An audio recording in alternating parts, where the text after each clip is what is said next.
morning sun cast long shadows across the dusty plains as Samuel Morrison adjusted his weathered hat and surveyed the land that had been his family's for 3 generations.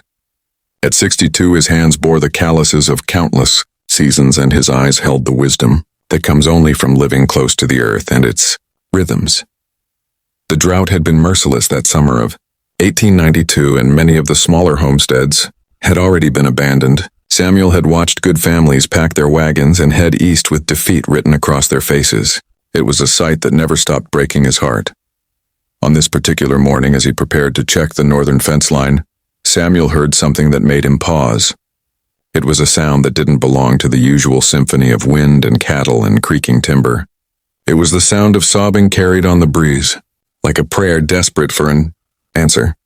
He followed the sound beyond the old oak tree that had sheltered his grandfather's first cabin, and there, beneath its sprawling branches, he found them.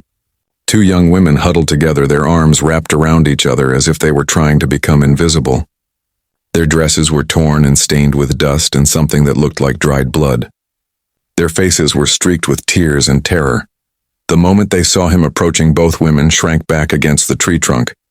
The older one, who couldn't have been more than 25, stepped protectively in front of her companion. "Please, mister," she whispered, her voice hoarse from crying.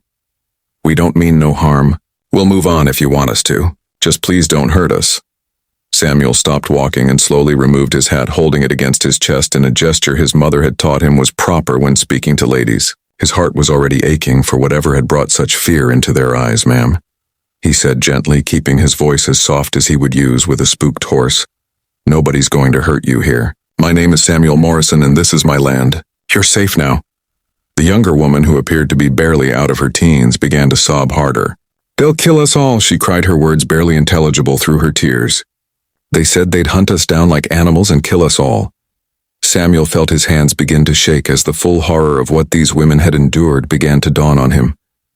He had heard the stories whispered in town about the gang that had been terrorizing settlements to the south. Men without conscience who took what they wanted and destroyed what they couldn't carry away.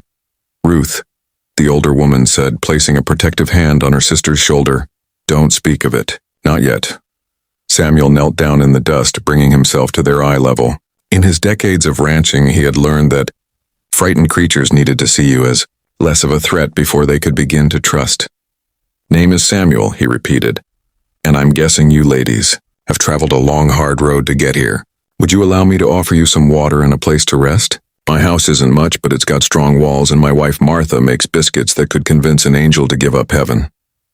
The older woman studied his face, searching for any sign of deception. Samuel understood that trust was a luxury these women could no longer afford easily. "I'm Eleanor Whitfield," she finally said, "and this is my sister Ruth. We're from the settlement at Cedar Creek, about 40 miles south of here." Her voice caught as she continued, "Or we were until 3 days ago." Samuel's heart clenched as he realized what she meant. Cedar Creek had been a thriving little community the last time he'd passed through on his way to the county seat. Now he understood why the smoke on the southern horizon had been so thick and dark. "I'm truly sorry for whatever you've endured," he said, standing slowly and extending his hand to help Eleanor to her feet.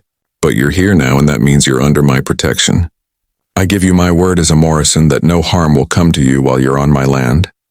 Eleanor hesitated for a long moment, then reached out and took his weathered hand. The simple gesture of trust nearly brought tears to Samuel's eyes. He helped Ruth to her feet as well, noting how both women flinched at even his gentle touch. The walk back to the house was slow and quiet. Samuel led his horse by the reins while the 2 women followed at a distance that felt safe to them. He didn't try to force conversation, knowing that healing required its own pace. Martha Morrison was hanging laundry on the line behind their modest farmhouse when she saw the strange procession approaching. After 35 years of marriage, she could read her husband's expressions like scripture, and she immediately knew that these were souls in desperate need of sanctuary. "Samuel," she called, putting down her basket of wet clothes, "bring those poor dears inside right away." "Ruth, honey," she said, addressing the younger woman directly, "you look like you could use a warm bath and a hot meal." The kindness in Martha's voice seemed to unlock something in Ruth, and she began crying again, but this time with relief rather than terror. Eleanor wrapped her arm around her sister's shoulders, and for the first time since Samuel had found them. She allowed herself to truly believe they might be safe. Inside the warm kitchen, Martha bustled about heating water and preparing food while Samuel sat at the kitchen table, his presence steady and reassuring without being overwhelming. The Morrison home was simple but spotlessly clean, with hand-sewn curtains at the windows and the lingering scent of cinnamon from that morning's baking. "Take your time," Martha said gently as she set bowls of hot soup before the two women. "There's no rush for anything here. You're safe and you're welcome to stay as long as you need." It was Eleanor who finally found the strength to tell their story.